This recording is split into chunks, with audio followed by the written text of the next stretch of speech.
ಮಾತನ್ನು ಕೊಡ್ತಾ ಇದ್ವಿ. ಭಾರತೀಯ ಜನತಾ ಪಾರ್ಟಿ ಇವತ್ತಿಷ್ಟೊಂದು ದೊಡ್ಡ ಸಮಾವೇಶಗಳು ಆಗ್ತಾ ಇದೆ ಅಂದ್ರೆ ಒಂದೇ ಒಂದು ಕಾರಣ, ರೈತರ ಜೊತೆಲಿ ಮಠಮಾನಿಗಳ ಜೊತೆಲಿ ಇವತ್ತು ಭಾರತೀಯ ಜನತಾ ಪಾರ್ಟಿ ಅಧ್ಯಕ್ಷರು ಒಂದು ವಿಜೇಂದ್ರ ಇದರ ನೆನಪುಗೋಸ್ಕರವಾಗಿ ಇವತ್ತು ಹೋರಾಟವನ್ನು ಮಾಡ್ತಾ ಇದೀವಿ. ಯಾರು ಎದುರು ಬೇಕಾಗಿಲ್ಲ. ಯಾಕೆ ಎದುರಬೇಕು? ನಮ್ಮ ತಾತ ಮುತ್ತಾತುಗಳ ಆಸ್ತಿಯನ್ನು ಇವತ್ತಿನ ತನಕ ಕೂಡ ನಾವು ಒಕ್ಕತನ ಮಾಡ್ಕೊಂಡು ಬರ್ತಾ ಇದ್ವಿ. ಇವತ್ತು ಒಂದು ವಕಾಫ್ ಅಂದ್ರೆ ನಾವು ಬಿಟ್ಕೊಡಕ್ ಆಗುತ್ತೇನಾ?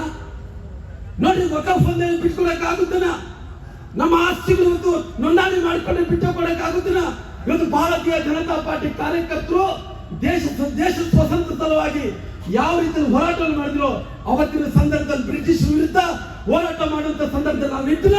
ಇವತ್ತಿನ ಸಂದರ್ಭದಲ್ಲಿ ವಕಾಫ್ ವಿರುದ್ಧ ಒಂದು ಹೊಸ ಸ್ವತಂತ್ರ ಹೋರಾಟ ಮಾಡುವಂತ ಕೆಲಸ ನಾವೆಲ್ಲರೂ ಕೂಡ ಮಾಡೋಣ. ಅದಕ್ಕೋಸ್ಕರವಾಗಿ ನಾನು ವಿನಂತಿಯನ್ನು ಮಾಡ್ಕೊಂತ ಇದ್ದೀನಿ. ಇವತ್ತು ಯಾರೊಬ್ಬರು ವಕ್ಫಿನ ಮಂತ್ರಿಗಳಂತ ಜಮೀರ್ ಅಹಮದ್ ಅವರು, ಆ ಜಮೀರ್ ಅಹಮದ್ ಅವರು ಎಲ್ಲ ಒಂದು ಕಡೆ ತುಗ್ಲಕ್ ತರ ಹಾರಾಡ್ತಾ ಇದ್ದಾರೆ. ಅಧಿಕಾರ ಬಂದ ನಂತರ ಅವರು ಕಣ್ಣು ನೆತ್ತಿಗೇರಿ ಬಿಟ್ಟದವ. ಒಂದು ಕಡೆ ಎಲ್ಲ ಹಿಂದೂಗಳ ಮೇಲೆ ಕೊಲೆಗಳಾಗ್ತಾ ಇದಾವ, ದೌರ್ಜನ್ಯಗಳಾಗ್ತಾವ, ಆಸ್ತಿಗಳನ್ನ ಕಸ್ಕೊಂತಾ ಇದ್ದಾರ. ಮುಖ್ಯಮಂತ್ರಿಗಳು ಹೇಳಿಕೆಯನ್ನು ಕೊಡ್ತಾರ, 1.5 ಲಕ್ಷ ಹೆಕ್ಟೇರ್ ಪ್ರದೇಶ ವಕ್ಫಿದೆ ಅಂತ ಹೇಳ್ಕೊಡ್ತಾನ.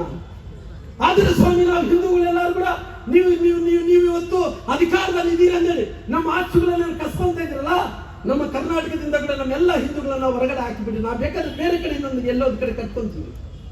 ಯಾಕೆ ನಮ್ಮ ಮೇಲೆ ಇಷ್ಟೊಂದು ದ್ವೇಷ? ನಮಗೆ ಏನು ತಪ್ಪು ಮಾಡಿದ್ವಿ? ಇವತ್ತು ಯಾರು ಓಲೈಕೆ ಮಾಡಕ್ಕೋಸ್ಕರ ಇದು ರಾಜಕಾರಣ ಮಾಡ್ತಾ ಇದ್ದೀವಿ. ತಾವು ಈ ಓಲೈಕೆ ಬಹಳಷ್ಟು ದಿನ ನಡೆಯಲ್ಲ.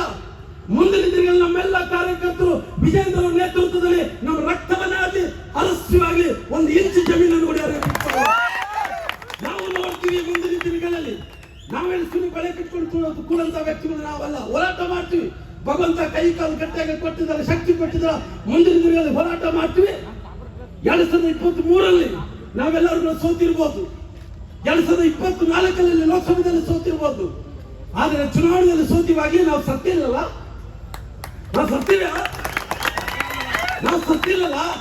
ಮುಂದಿನ ದಿನಗಳಲ್ಲಿ ನಾವು ಸವಾಲಾಗಿ ಸ್ವೀಕಾರ ಮಾಡ್ತೀವಿ. ಏನು 136 ಸ್ಥಾನಗಳು ನಿಮಗೆ ಬಂದಿದಾವ? ನಾನು 224 ವಿಧಾನಸಭಾ ಕ್ಷೇತ್ರಗಳಲ್ಲಿ 200ಕ್ಕೂ ಹೆಚ್ಚು ಸ್ಥಾನಗಳು 2028 ನಡೆಯುವಂತ ಸಾರ್ವತ್ರಿಕ ಚುನಾವಣೆಯಲ್ಲಿ ವಿಜೇಂದ್ರ ಅವರ ನೇತೃತ್ವದಲ್ಲಿ 200ಕ್ಕೂ ಹೆಚ್ಚು ಸ್ಥಾನಗಳು ಗೆಲ್ಕೊಂಡ್ಬರ್ತೀವಿ. ಭಾರತೀಯ ಜನತಾ ಪಾರ್ಟಿ ಗೆಲ್ಕೊಂಡ್ಬರ್ತೀವಿ.